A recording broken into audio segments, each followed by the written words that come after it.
What's up, Kosova? This is Coach Q. I'm your host for the upcoming podcast called Never the Right Time. We are on every Tuesdays, 11:30 a.m. to 12:30 p.m. 103.5, 105.5 Urban FM. We're going to be talking all things around health, fitness, lifestyle. Please check us out. Here's a quick shout out to our sponsors, 5-Star Fitness and Onze Recovery. 5-Star Fitness goes without saying, we need to be active nowadays. It's a must. And to help with this, 5-Star Fitness, with locations across the country, has established itself as the place to pursue your fitness goals. Now, Onze Recovery, let's talk about stress from daily life, leaving us depleted, in need of that reboot. Onze Recovery offers different types of therapies to help you recover from the daily stresses, especially when we are limited with time. All right, welcome to another episode of Never the Right Time, Kosova. This is Urban FM 103.5, 105.5 FM. Quick shout out to our sponsors, 5-Star Fitness, Onze Recovery, as well as Menda Salon. Today, I'm going to sit down with Erlet, who is also one of the first person to bring Pilates to Kosova. So I'd like to kick off the episode with a brief introduction. So who you are, what you do, where you do it at, and looking forward to this conversation. Thank you. Likewise. As you said, I'm Erlet Muçolli. I'm a physiotherapist and also a Pilates instructor. And me and my wife, we have two Pilates studios in Prishtina, which is mat work based and reformer. And basically the introducer of Pilates to Kosovo.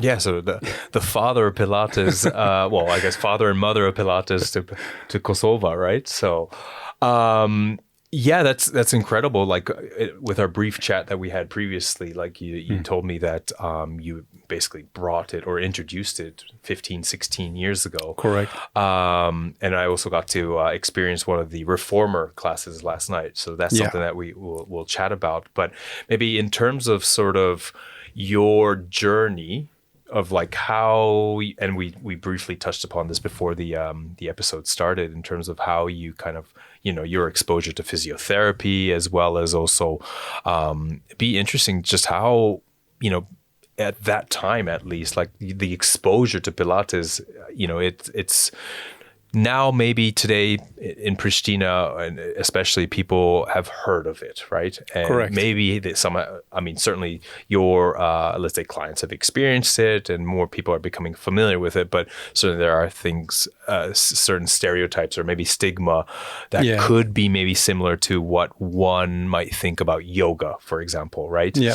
But yeah, it would be interesting to just dive into sort of like how you came across Pilates initially, and then also kind of taking that big leap of like, oh, you know what, I'm going to bring this to Kosova, right? Yeah, very true.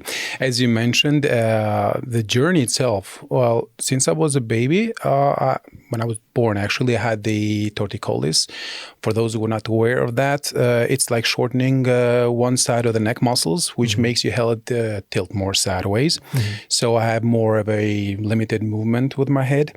I had to go through therapy back then. And then while I was growing up, when I was a kid, I grew up too fast, which what happens that most of the people who are aware of this is that your body muscles, they're not strengthened enough.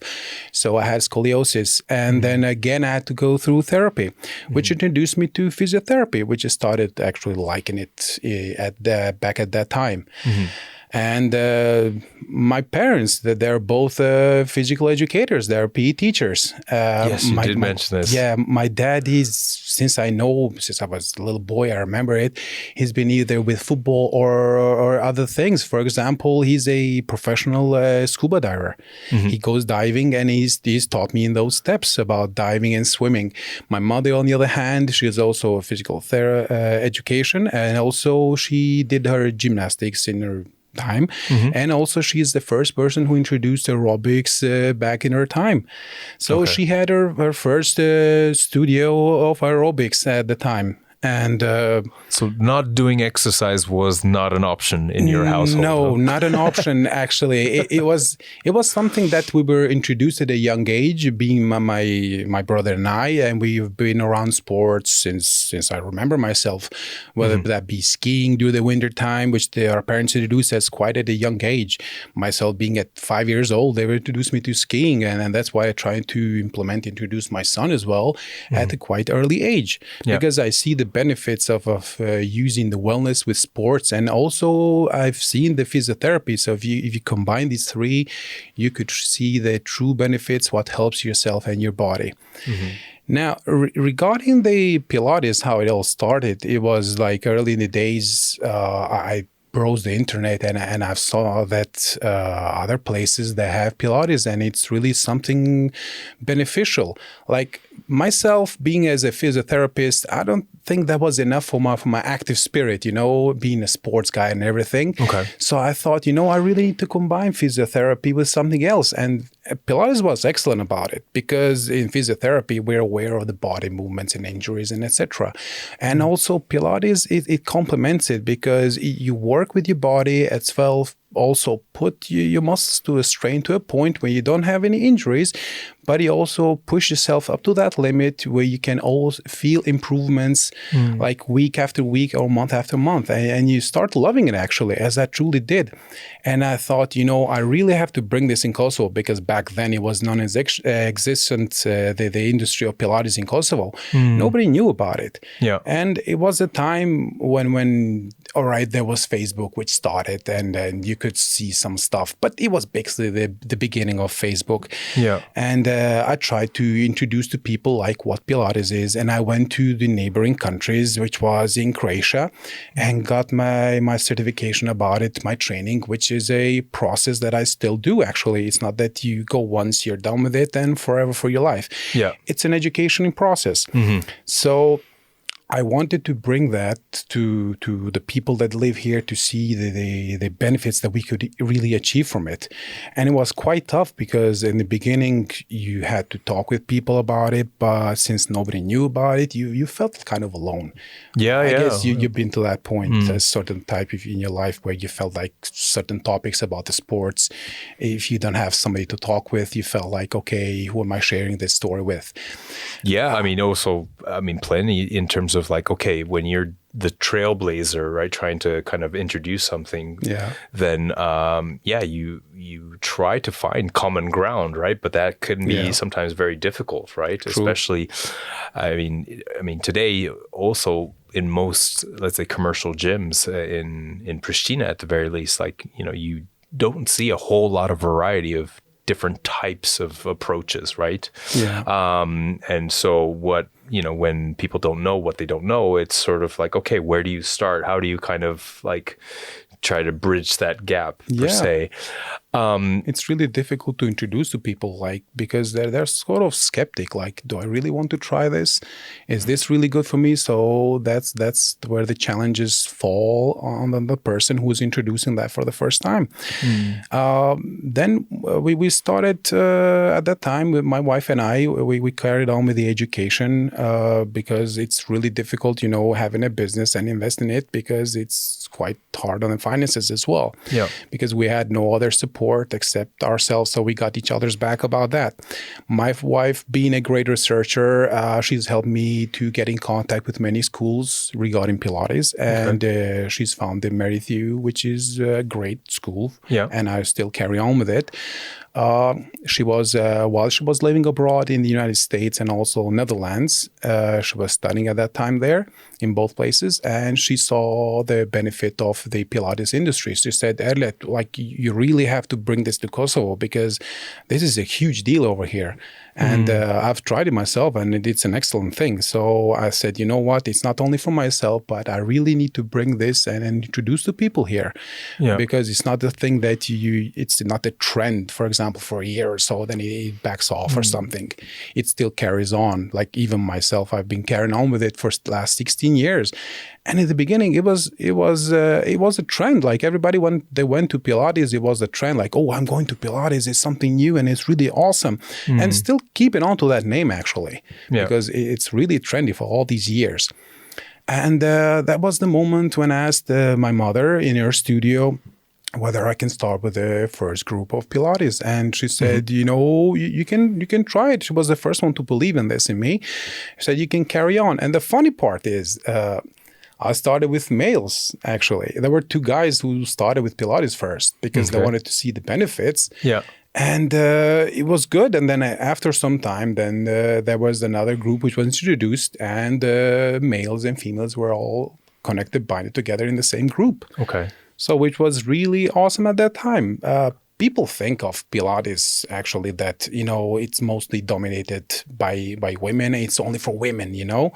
It might be dominated by women, but it doesn't mean that actually it is only for women. You know, about the stigmas that you mentioned earlier. Yeah. The thing is that Pilates has been founded by a male boxer because Joseph Pilates was also a boxer. He introduced Pilates to his friends and inmates because they were in need. And so he introduced it to them and they saw the benefits. So he carried on with that. And yeah, he was calling it also contrology, right? Correct. I think. Yeah. It's about controlling the movement and everything, and just not putting pressure on certain type of muscles and everything, and then just being aware of your body, how it should function and how it should control your body during the movements of Pilates. Couple questions there. Like, why do you think, and definitely I want to kind of backtrack just a little bit because, so first, in terms of this female dominated or the impression similar to maybe yoga and, you know, especially I think here where like this strong impression that it is like a female oriented training method or approach. Why do you think that is? To tell the truth, I don't know why they think, because it's here mostly because in foreign countries people implement Pilates. There are football players, for example, like Cristiano Ronaldo. He uses the reformer Pilates. There's Sylvester Stallone, which he also implements reformer Pilates. There are also basketball players. The rugby, or they call it American football, we call them rugby here, they implement Pilates as well because they saw the benefits. It's not only exercising what they exercise, the typical exercises for the sports they're actually dealing with, but they saw that Pilates really helped them in terms of stretching their muscles, strengthening the muscles, and also having a muscle endurance more, and also keeping their joints safe and keeping a better posture. So here, it's more like the idea. I think here it's more like people think for boys it's actually a sport which you have to go either on football, either on basketball or karate. But whereas on girls, on females, they think that it's more of a ballet thing, you know, gymnastic and like that. You know, I always frown upon these things. I always thought that, you know what, in Pilates, that's the beauty of it because it doesn't have to be with the age, for example, or for example with gender. Like Pilates is for everyone, you know. Yeah. And it's about everybody, no matter the physical level of your activity that you have. So it's recommended for anyone. So I guess also on the other part, I would like to add is that also I had questions previously, not anymore, but previously, like, do you offer Pilates only for females? Like, why does it have to be only for females? Like everybody else exercises in the same place. So Pilates is for every gender. I wonder if it's sort of just the... I guess you had the same thing which you've been through as well. Yeah, I mean... About the stigmas. Yeah, so certainly stigmas. I think there is, on one hand, in the gym, for example, like there is the stigma of like, oh, lifting's going to make you bulky. It's not feminine. Like you cannot have both, right? You can still be strong and feminine, right? So, and I think there is this misconception of like, oh, if I start lifting with weights or doing certain types of resistance training, then I'm going to become, a bodybuilder. And there's nothing wrong with that. You know, and I think there's also a fine line where certain bodybuilders can maintain that maybe, you know, and again, it's very subjective of that female femininity, right? And then, of course, I think there are the bodybuilders where, you know, they are let's say, just absolutely strong, but they train like machines. They are, and they're, I think it's probably up for debate as well. But you do maybe fall into this image of what really bulky is, right? Yeah. But those are like, they are the top of, what they're trying to strive for is not what the average person is by picking up a weight is after as well, right? So I think there's, people have to also understand, like, to become of that image that maybe you are not so approving or you don't find very sexy, for example. I mean, it doesn't happen overnight as well. Those people have dedicated their life, they are counting what, the macros in terms of the nutrition and like, I mean, that's what they do, right? Yeah. So yeah, I think there are these stereotypes or stigmas.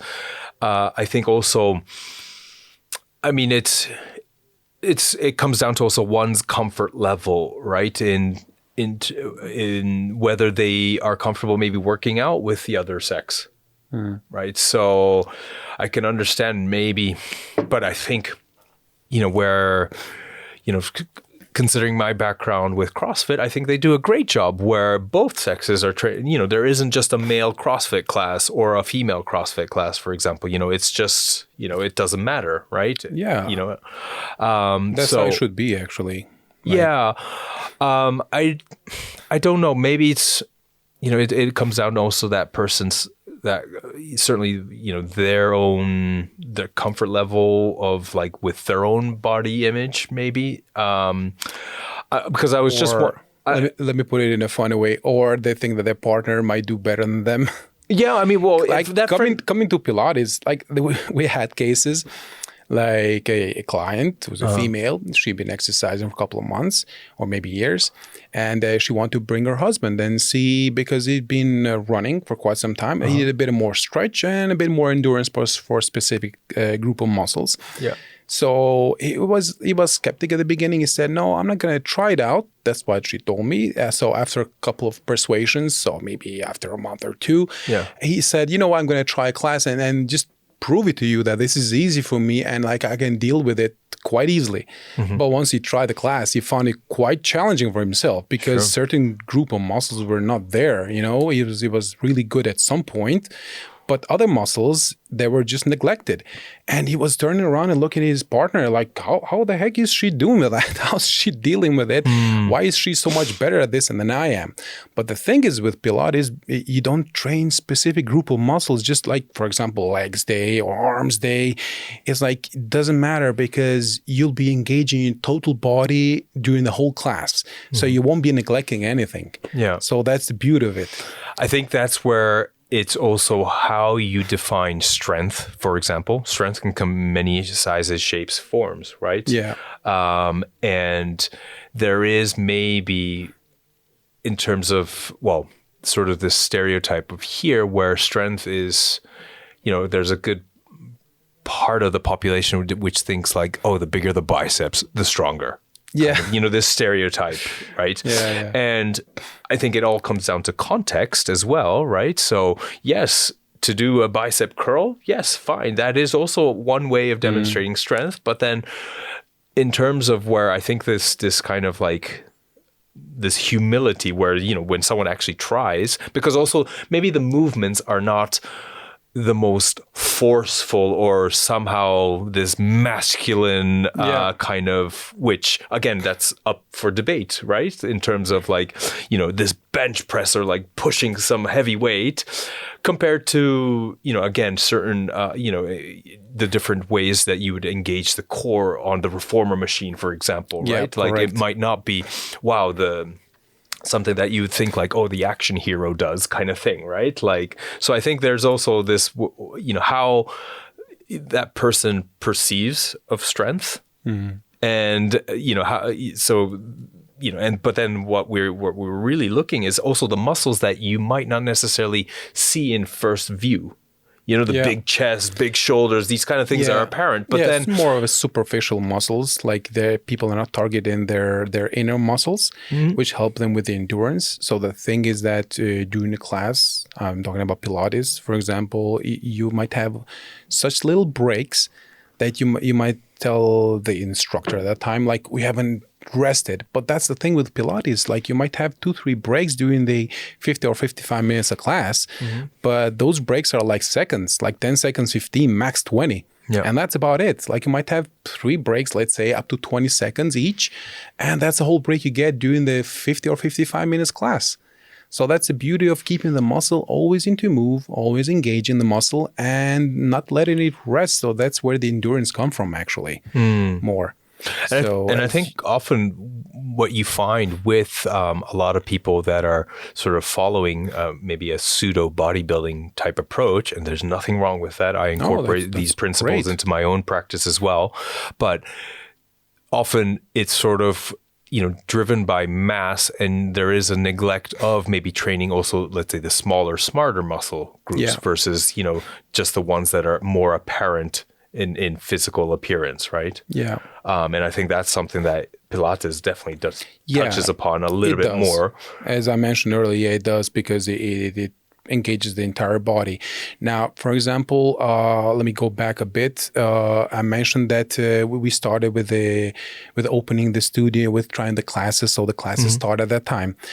But the people, the interest was so huge, so demanding, that, here it's a small place, word of mouth, if you do a good job into something, then somebody might compliment you to someone, and they might say that, this is really good and everything. So Italy, Prishtina is like a small village, or a big one, whatever you want to call it. But it's like everybody knows everyone, Yes. And that's how it grew. And that's how the interest grew in the clients, and they wanted more. But that's what we had at that time. We had a smaller studio.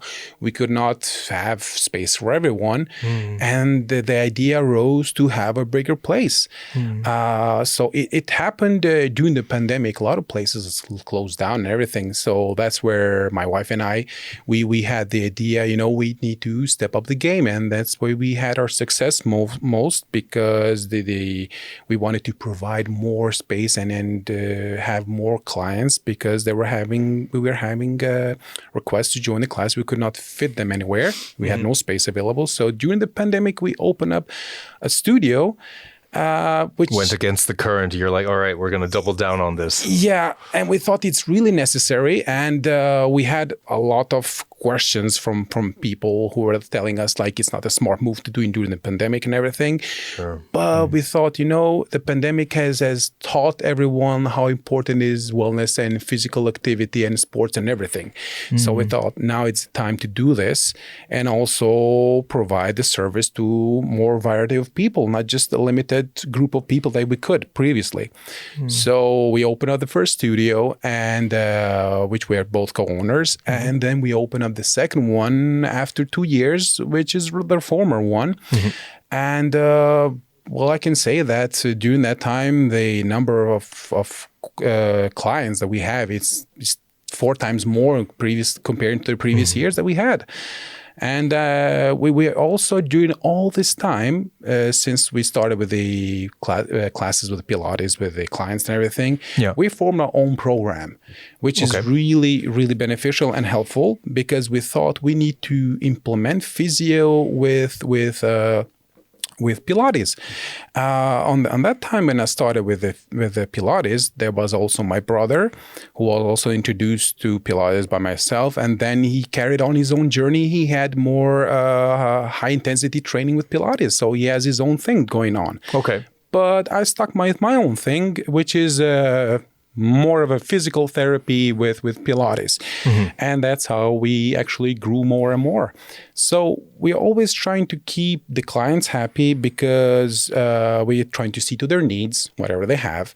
Yeah, it's always a bit of a balance, right? Yeah. There's obviously like what you think that is beneficial, and also what you think like you would like to try to introduce.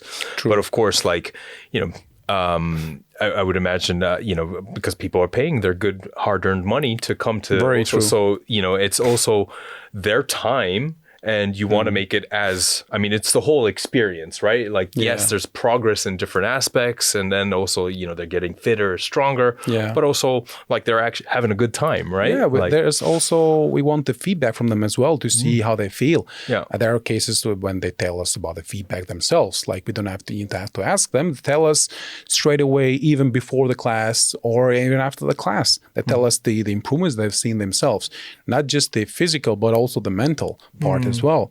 So they feel more at ease after the class. They're not so tensed and anything, and their body is totally different compared to what they started with. Yeah. So that is really important for us to keep the level of activity, to keep the introduction of the exercises. There's bits of exercises which we have tested throughout the years, which we have removed, which we have seen necessary to carry on with them, and which we have put new exercise into it. So we want to keep the good quality and the good program. So we want to keep the best quality ever provided for our clients, of course. And you kind of touched upon this earlier, but like, is it Merrithew in terms of trying to be certified by them? Is it I guess there's a recertification process, right? Probably that you have to embark on. As I mentioned earlier, it's not that you finish the certification once and you're done with it for life. Yeah. I mean, some probably have that kind of approach, and then they might. Yeah, they might. But I think it's really necessary to see the progress, how it goes during the terms of education as well. Like they're instructors, educators who were previously my teachers, now they're my colleagues. So we've reached up to that level where we have the same mutual talk and agreement with the exercise and the movements and everything. So, but all these things evolve too, right? Like there's new science, and like like one of the classic examples probably is also like how range of motion is more focused now on in certain aspects where people thought like, oh, you shouldn't bend the knees too much because that's problematic, for example, right? And now it's actually like, no, well, if you don't use it, you lose it, kind of thing too, right? So very true. So that's why on the program we have to use the modification of the exercises to modify the exercise which is appropriate for the person. So that's why it's really important to have the training, not just with the Merrithew, but also with the staff that we have, to carry on with the training and to give the best to our clients and to see to their needs, of course. Yeah. And also I think that's part of that is going to be driven by your own personal like interest and curiosity, right? Like how already within the family, your brother went with a more intense kind of approach where you're leveraging your physiotherapy background where you want to infuse that a little bit. And then, I mean, that there is that continuous growth as well. Then you try, and then you're testing it out. Okay, this doesn't work, and then maybe it's implemented into your classes, and then you get a little bit of feedback as well, right? True. And then it's sort of like each year it's a little bit different, I imagine, right? Like, it is. It is during the year we actually. Use different type of exercises, not that we discard those that we have used previously, which have worked, of course, but there's always a chance to give your body more diversity of the exercises, so it doesn't get used to one type of group of exercises. So once we have the training and everything and we're all set and we make the plan with the staff whenever we're going to implement the exercises, whenever we start implementing it, there's always the first week which the clients are more struggling. I always have this comment like, oh, this is tough, when are we going to get more used to this? And there's always a smile on your face, like, that after a week or so that they're going to be fine with it. And then they'll say, all right, this wasn't so tough as we thought, So this is the thing that we like about it, because we implement the new exercises to the clients and they really like it and they love it. Of course, it's a bit struggling in the beginning, but then later on they find it quite amusing and easier to perform, actually. Like, so one thing that I wanted to ask also is sort of going back to sort of when you first started, right? Like, I guess in terms of, because everything was done online somehow, like for your first like Pilates class, Like how did you go about that? Did you already, like, you did your certification initially in Croatia? Correct. Was that the first time it was like a live situation, or it was actually, but physio helped me on this thing a lot. Because when I went there, because with Pilates, you have to know the anatomy of the body itself. You have to know about injuries, how they can be caused. If a person has a limited movement in something, so that's based on the training as well with Pilates. But physio has been there, which has helped me a lot through it. And the first time when I went there, it was interesting to see different people and talking about Pilates and seeing all the studio and the teacher being there as well. And it was quite a happy moment seeing somebody and talking with a person about that. Oh, this is not just like something that happened across the screen kind of thing. No, you have to be there physically, directly with the material. But until then, right? Like it was just sort of, you were maybe watching an online class or something, right? So it's totally different when you're there physically yourself. Yeah, because it's also like there's I mean, I think sometimes online stuff, like, I think is super beneficial, but then sometimes, you need that immediate feedback, or like you're also kind of like looking at and you're interpreting it, and maybe that interpretation is not exactly correct, right? Correct. So, and you might think that it's fine, the movement itself, but if you're live there, you can see from a different angle. You might want to ask a question there. Yeah. But online, you think, like, oh, all right, I got this, and you might not ask a question, but there's a specific position which you're not aware of. So I always think that being there directly, it's more beneficial than doing it online. Yeah, no, I agree. I think like as much as like there is a convenience and some, I think again, it's not to rule out the online platform, because it depends on the instructor, the setup, and again, maybe the programming, the flow, and also like what you have available, right? Because sometimes if it's just like you with your laptop, you're trying to change the angle and they need to see you, it can be a bit of a jarring experience as well. I'm not saying that online I wouldn't recommend. It's fine. It's good. It's really good. But also on the other side, for the beginners, I think it's really good to be there. At the time. Sure. But those who have more experience, I think that would be fine even with the online thing. And sometimes, you don't have a choice, right? Sometimes if you cannot be there physically, right? True. Then it's in terms of sort of, then when you first introduced it and gradually, like, it was a very positive reception, and then obviously fast forward to today, it's grown, and also there are probably other I'm aware there are other Pilates instructors as well that have their own academies or schools, let's say. What have aside from the uptake, like what kind of changes have you seen in sort of the health and fitness industry, like, the past 15 years from your perspective? Obviously, there's probably been a lot that's changed, not to mention also like the number of, commercial gyms, right? There's many more different branches. You have the introduction of also like CrossFit, for example, right? I think yoga is also becoming a little bit more common, or at least people are aware of it. Again, probably dealing with similar sort of stereotypes as maybe Pilates is doing. But what is, I'm sure there's a number of changes, but any that come to mind immediately for you? Well, I've seen that in gyms, they're implementing Pilates more, which is really good. And it's really nice, because I want people to implement that and see the benefits of Pilates. But one thing I would not recommend, because people tend to do that, all right, it's there for a group of people, for some older ladies, they express it more like that. Okay. Which is not, of course. They tend to say like it's more for people who, they cannot lift weights, so they'll do Pilates because it's easier for them. And on that point, I do not agree, of course. Yeah, it shouldn't be one or the other. Kind of, it should be complementing each other. Yeah. But I'm glad, because in the beginning, as I stated, I was the first and I was alone in this industry. And I'm glad that it's getting more awareness, actually.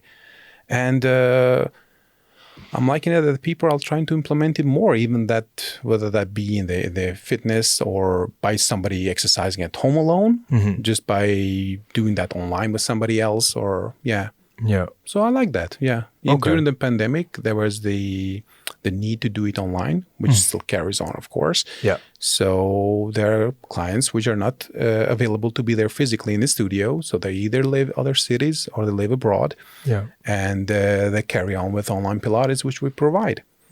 And regarding the studios, what we actually provide in the first studio, which is mat work based, which I mentioned. Yeah. So there's the mat work, there's the class with the ball, with the Swiss ball, as we call it. There's the more high intensity cardio, as we call it, with the Bosu ball. And there's the elastic band, the weights, not too heavy weights, but weights which are enough for the muscle to be engaged. Yeah. And there's the foam roller as well, etc. Also on the reformer, there's the reformer, which is really effective. Also, the mat work is effective, but it depends on the person itself. Somebody finds themselves that they're more into mat work Pilates. They prefer it like that. They've been going through that for months or years, and they're really excellent at it. Yeah. And some prefer the reformer. They like something else. They tested both. They want a reformer more. Some they tried reformer. They said, no, I find myself more into mat work Pilates, which is fine because both are beneficial and are awesome. Yeah. On the mat work Pilates studio, we also provide the prenatal and postnatal as well. Okay. Yeah, but the demand has been low. It depends and varies on the group of people, because you have selected group of people who can do that because it's for pregnancy, of course, and after pregnancy. But we've been doing that, but not constantly. There comes and goes.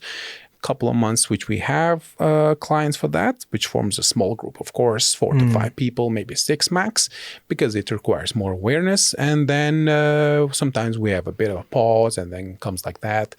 But it's difficult to find a group to form a group at a specific timing. That is the best option how to explain it, because somebody might want, let's say 12 o'clock, somebody might want the time at 5 o'clock. So you might not get them. You can't make everyone happy, right? Yeah, so, of course.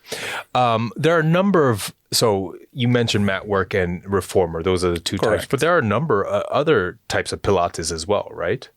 Like, is there, so I mean, and I think in Prishtina, at least, I've seen a number of places that offer mat work, right? That seems to be the most popular one. And then, of course, the reformer is, well, you also need much more elaborate pieces of equipment to do that, right?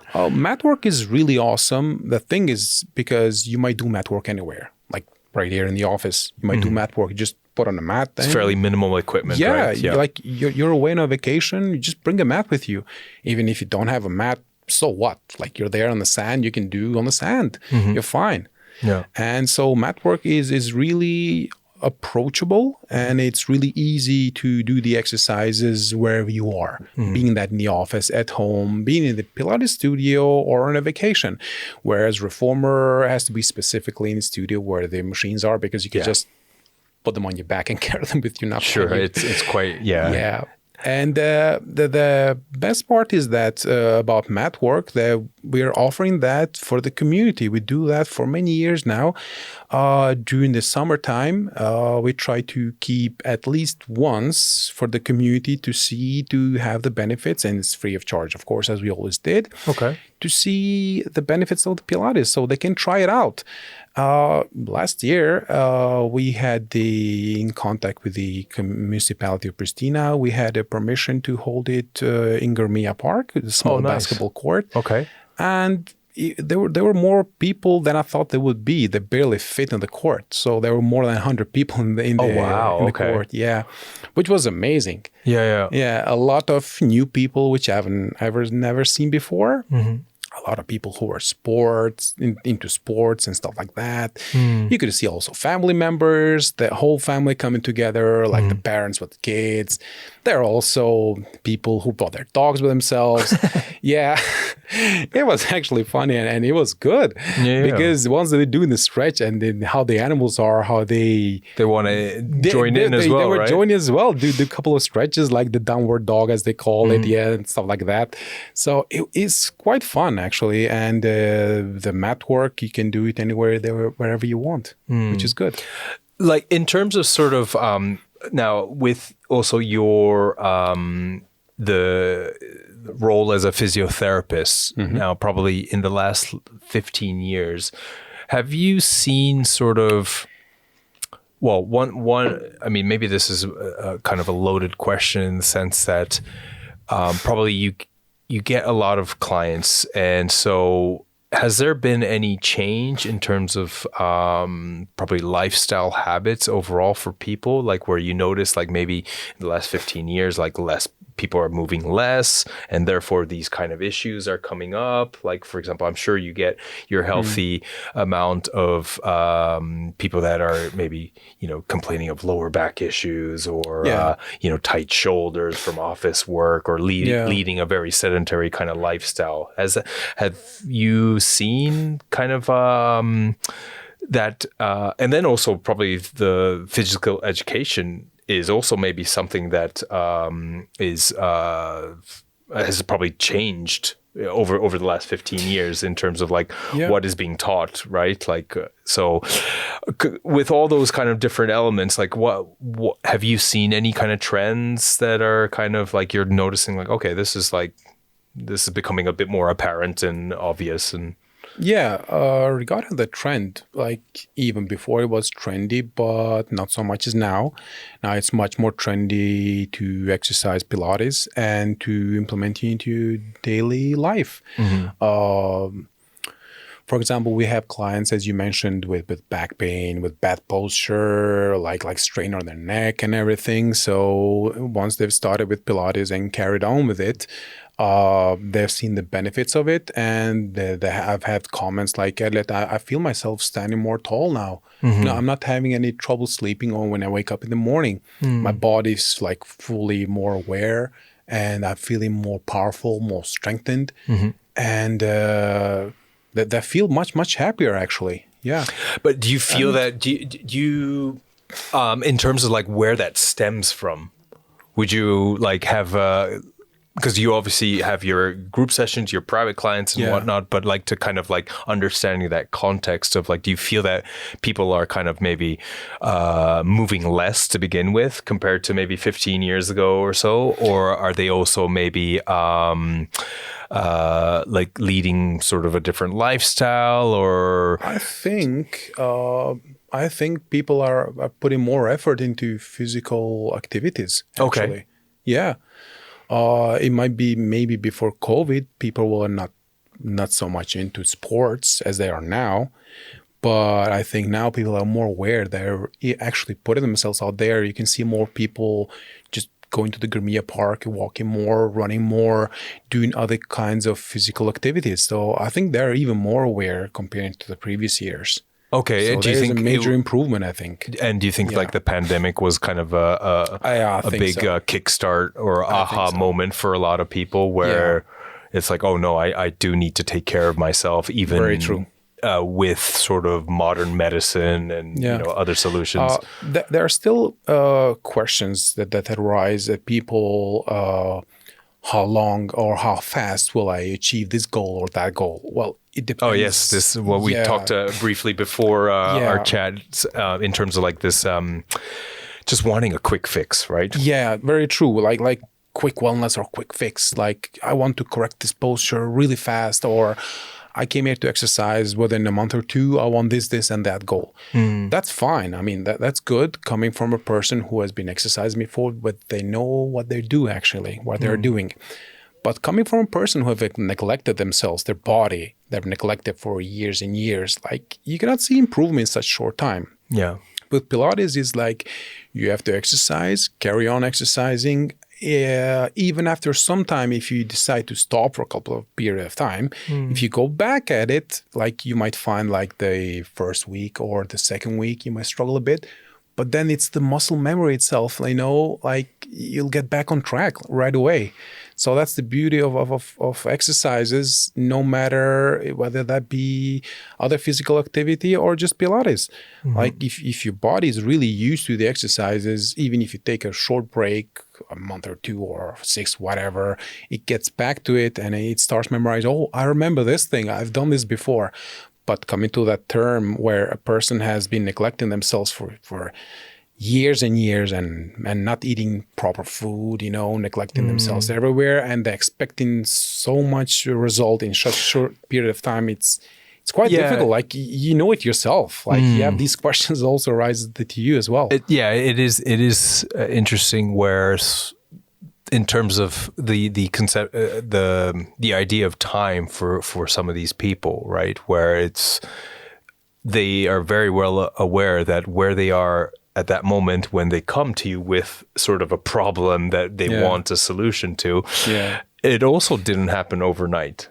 Right. It's the culmination of sort of maybe lack of movement or terrible diet, lack of mobility and everything. But they also it wasn't always the case. Right. Yeah. But like time just passes, and usually, it's more than months, it's years. And then sort of when they're at your doorstep, it's like, well, like, how long is this going to take? And actually, probably most of the time, it's like, well, it depends. I don't know, miracle workers, Yeah, and it's sort of like, well, there needs to be a bit of an assessment. You need to also understand that person, right? Very true. And I think also there's a part where, they can attend and really give you, their best attention for the 60-minute session, however many times they decide to come to your practice. Yeah.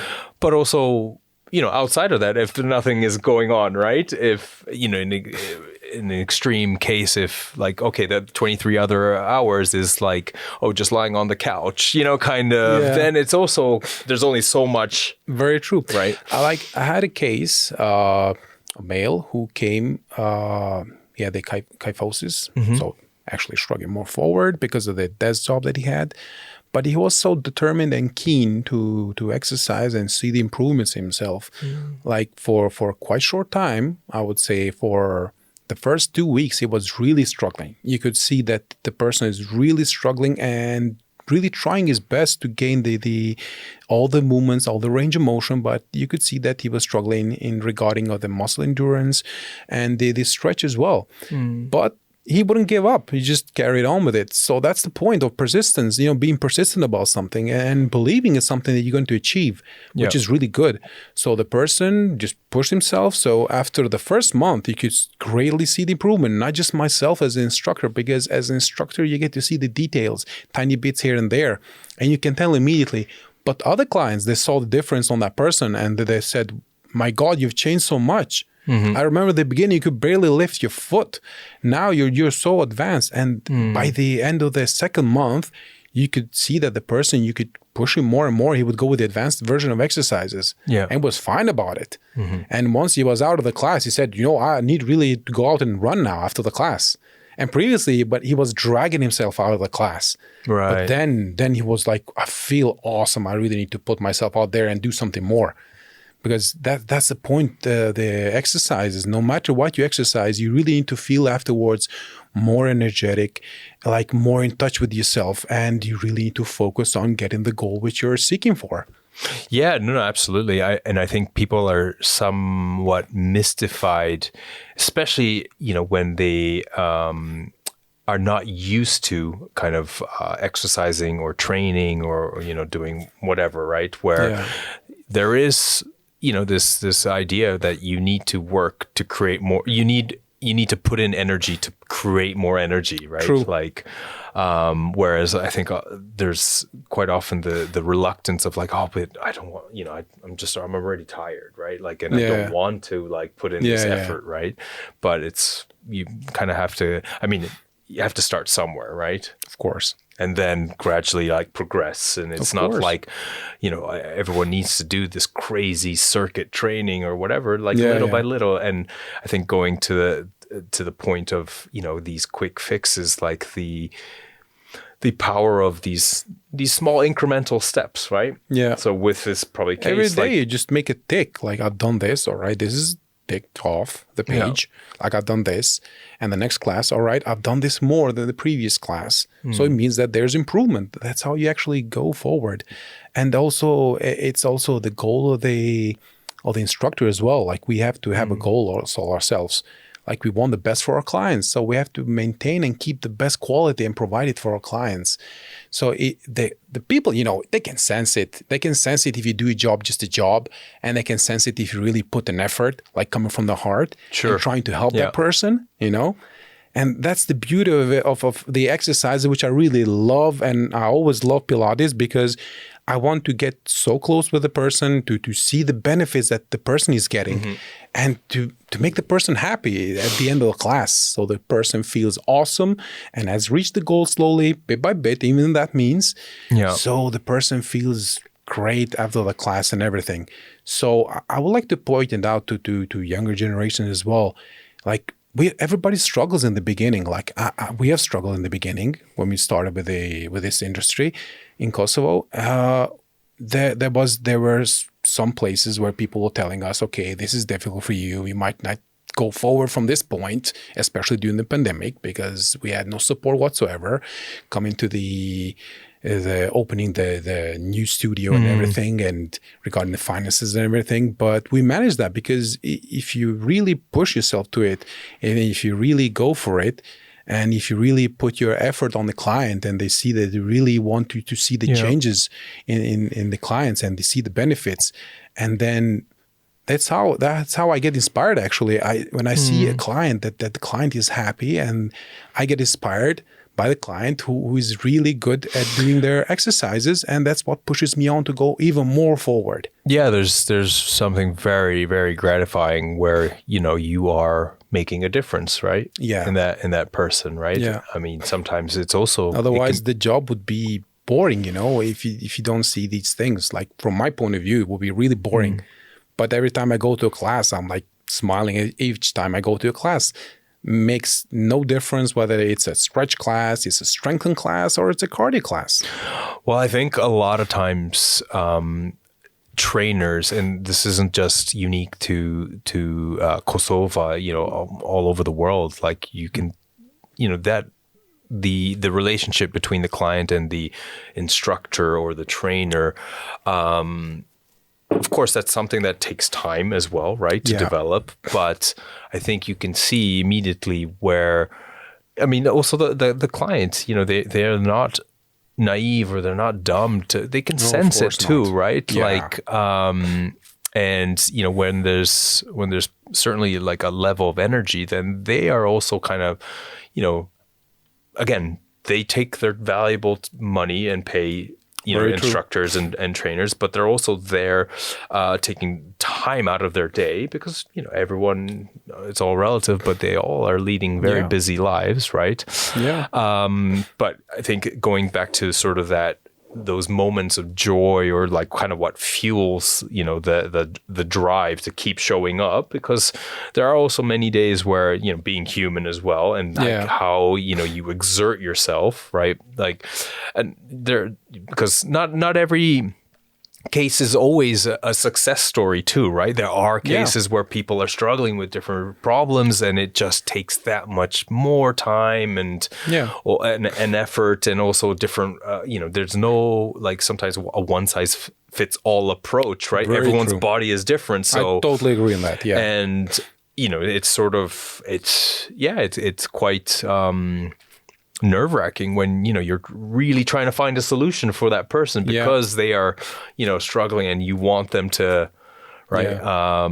So I think it's very much real in terms of like the sort of that, if you are coming in with sort of a much more of a higher level of energy and positivity, and so that there's that transference, right? Like people, and equally, like when there are going to be days where I think maybe you do have, or you do need to dig in a little bit deeper because you're not having a great day too, right? Sometimes, right? But then you do have to be aware because people can pick up on that too, right? Very true. If the people sense that the instructor is coming, like in the class, he's not moody, he's a bit moody, he's not into much showing the positive energy around and everything, he's sort of a grumpy, how to say, that doesn't impact the class, right? Does it? No. No. So if the people are looking at you, okay, since he's grumpy, like, why do I have to be smiling? Why have to? I'll just take it low, or maybe people. I'm here to have fun, right? Yeah, like they might not even like your class at the end. They might say, okay, this class, I didn't like it. And they might think maybe if it happens a couple of times, they might say, okay, maybe this is not for me. I don't see myself fit here anymore. So regardless of how your day was, you have to shine, how to say, that positivity, that brightness to the clients, and make them, work. Of course, even for the clients, it's like that. Yeah. There might come a day that they're so energetic. They come inside, okay, this music is awesome. I love it. I'm into it. And might see somebody else like, it's okay. We had a rough day. They're not into it. But that's where you need to step in as an instructor. You have to motivate them, of course, not to push them. I mean, at least try, right? Because, there are going to be... after a class, maybe chit-chat a bit with the client, and give them more time to develop a little bit of understanding, a bit of connecting rapport with the client and see what was the struggle of that day. Like, they want to share that with you, of course. Because we're all humans. We want to connect with each other and share why we didn't feel good in that class, of course. So they tell you, okay, this happened and that's why I wasn't feeling, or a rough day, maybe a lack of sleep, kids or something. It could be, anything can happen. So you tell them that it's fine. It's one of those days, this class, you'll feel much better than this class. You see them, they're more smiling and they're more happy. And I think people also forget, and maybe even trainers ourselves. Yes, there is sort of competition of, okay, Pilates school 1, 2, 3, people have a bit of choice now, right? For example. But even more so is sort of like, I find it's not just, let's say, other trainers or other gyms more so. It's what are we competing with in terms of their attention, right? Because all it takes is like, oh, it's a nice day out. I want to go to the cafe or the bar or whatever. Yeah. That is also kind of competition, right? It's like, oh, actually, I have this amount of time, and you know what? It's a friend's party or something, whatever it could be, right? So, that also has to be taken into consideration, right? Yeah, true. There are people who tend to do that. For example, there's, as you said, a party, a friend's birthday party, whatever, they tend to skip a class. Because that's life too, right? Yeah, but there, on the other side, there are other people who they're saying like, okay, I'll join the class, but the last 10 minutes I'm away because I have to attend the party. So that's the difference between some people. I'm not saying everybody should be like that, because we're humans. We feel like sometimes, okay, we need, I don't know, maybe to prepare more, to get ready for the party just mentally before we start off and everything. Yeah. But, and then there's people that would, what's another 10 minutes, right? I might as well attend the whole class, right? Yeah. even the first 10 minutes of the part are boring. Yeah. So, I mean, it's sort of, I guess, but yeah, like that's like in terms of the importance of the time, right? How they want to spend it with and who they want to spend it with, kind of thing, right? That's what it ultimately comes down to. Very true. Right? I guess it all comes down to how you arrange your day, how you arrange your timing and everything. And what you find important, right? Yeah. So in terms of like self-care, that maintaining your health, a certain level of fitness, then it's sort of like, okay, I want to, and if we look at it, and this is, it's all up for, let's say, argument for each person, but it's sort of like, okay, what's, 2-3 hours from my week? Like, it's not a lot in terms of investment, which is supposed to go a little bit long term, right? We can be gazing at the TV for 3 hours a day, and that will be a case even to mention. Somebody might be just going through a couple of series and, I just watched 5 series of this show, whatever it's called. Or you ask their screen time, right, on the phone. Yeah, and then people will be shocked, right? Yeah. Right? Oh my God, like 6 hours just on TikTok or whatever, right? Yeah. So 3 hours a week, like that's nothing comparing to the other hours that you have during the week. So you can at least do that to your body by helping your body feel better by exercising.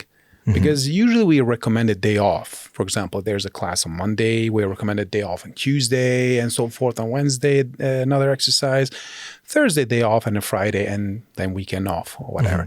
So 3 times a week we recommend. But there are people who come more than 3 times a week.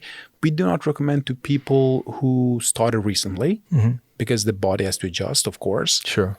But if they exercised something else before and their fitness level is something different, then that's fine. But if they're a newcomer and they haven't exercised before, 3 times a week, it's more than enough. And somebody finds that 3 times a week, it's perfect for them because they can do something else during the other times of the week. And so they really push themselves on those 3 times of the week that they come to the class. So each time, and I always tell people this, don't focus on the person next to you. Like, it can be a friend that your friend may be really good at stretching, but you can be really good at strength and endurance. So you always focus on yourself. Like, always it's hard though, right? Because it's such like everyone's kind of comparing like all the time kind of thing, right? So yeah, but with Pilates, I've seen that they don't that much. No. Okay. Yeah, they start maybe the beginners. They might do that. Oh, look at that person. Yeah, you'll get there. Just give yourself some time because that person has been doing that for the last 8 months. Sure. And also once you're in, in the mid flow of actually like you need to be focusing on yourself, right? Versus what the other person is doing, right? In order to like already. When as soon as they give up, for example, a certain exercise, they give up, but first thing they do, the people who started, they just turn around and see on the left, on the right, and like how they're carrying on. Like, that's fine. You may look at the person, how they carry on, because out of curiosity, that's good. Also make sure that you're doing the right thing, maybe, right? So but don't compare yourself. Like, why am I struggling? Because it's the beginning for you, of course. Like, give yourself some chance. It goes back to also sort of like wanting a quick fix, but like not wanting to. I mean, we all are a bit afraid of making a fool out of ourselves, right? Like in the beginning, right? But like when you're a beginner, you are. I mean, that's almost part of the deal, right? Like but the main concern of the instructor is whether that person is keeping the correct posture. Of course, but of course. But for the client, student, right? The client is like, am I going to do this? Is somebody going to laugh at me? Like, nobody's going to laugh at you, even if you cannot do that exercise properly.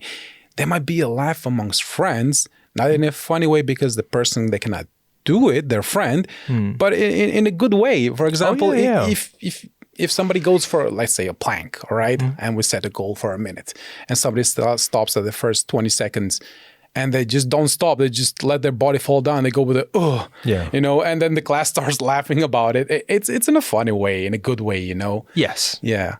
So those kind of things, it's good also keeping the class because, the class itself, for the instructor, for myself, always feel that the class is like 5 minutes.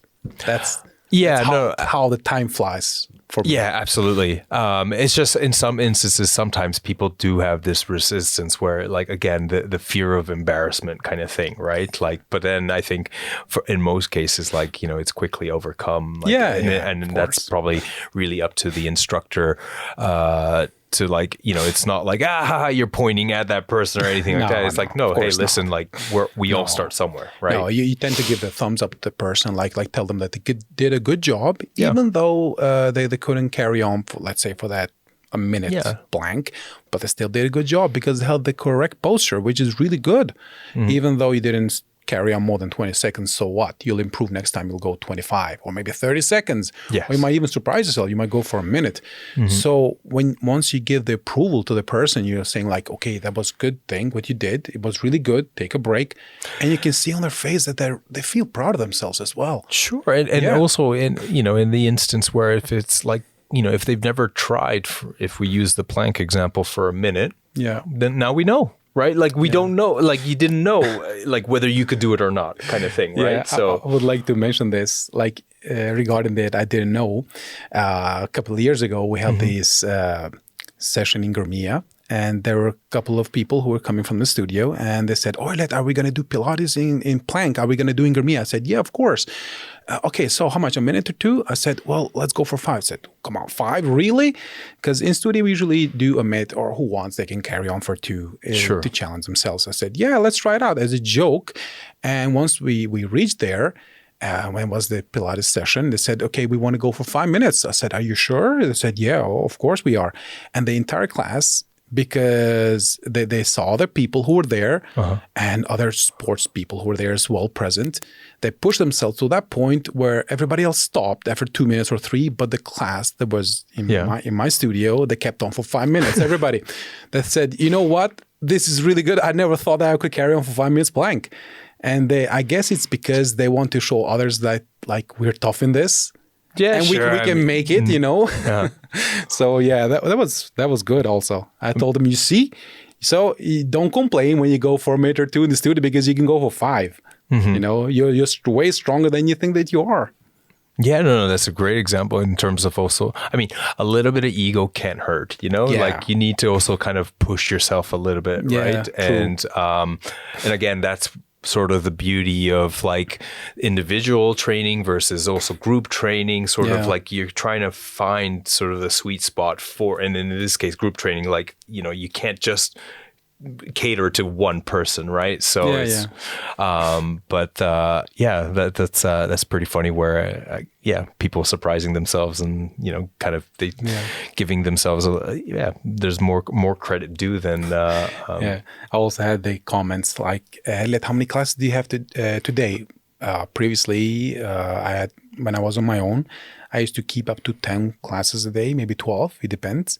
I was saying, how many 12 classes I can keep it up? Like it's the consistency of the years that I've been trained my body to endure this, and that's why I kept it on for so long. And even now, you have cases which I have 8 or 9 classes a day, which I carry on with it because the body's used itself, and so you're fine with it while keeping and exercising and putting yourself to that point where you can. Yeah, it's sort of like that was the the incremental journey, right? It didn't always start there, but gradually, right? So as we wrap this conversation up, what so first off, like I would love to for the audience to kind of like understand where exactly do you practice, so where, if you can maybe tell them where your studios are, and where they can maybe find you online, whether it's on social media, that kind of thing, and then just some things that maybe you're kind of looking to work on for 2024. So regarding to work on it 2024, what would be the best would be, the goals would be like keeping the same quality and then providing the best quality actually for the clients, and acting on their needs, and working on training other people as well. So that will be other plans, other points on 2024. Yeah. So regarding the studios that we have, the first one that I mentioned, the mat work, it's located near the Swiss Embassy. Okay. The second one is located on the Gazmenzimir Road, which locals, if they know the video club, is Saba. So it's just the opposite of it. Or you can just find the locations. If you Google it, you can find both locations by just typing Erlet Muçolli Pilates on the Google, and it'll show 2 locations where you can go and just click on the location direction and you go straight to the studio. Okay. Yeah. Amazing. Well, Erlet, we're going to wrap up this conversation, this podcast episodes. Thank you again for your time. And it's been really, let's say, enlightening to kind of find out a little bit more about Pilates, experiencing it firsthand last night as well. So I appreciate you allowing me to jump into that class. More than of course. And yeah, I think like this is great in terms of just kind of having, providing the Prishtina and Kosova as well, like with just more ways to kind of move, more ways to train, more ways to kind of just like approach these kind of practices, which I think are going to be beneficial for a lot of people. Yeah, be more aware of yourself, like focusing on yourself more, the benefits of exercise and the fitness level and everything. So I think it's really important for younger and older generations as well to see the benefits. The more, the better. Yeah, and especially like we've kind of tried to really drive home the point that it's like it's not for a certain type of person, right? This is for everyone. Like, correct. All it takes is it starts with a bit of curiosity and giving it a chance, right? Just like you would with anything. True. So. All right, Kosova, that was another episode of Never the Right Time. Thank you for tuning in to Urban FM 103.5, 105.5 FM. See ya.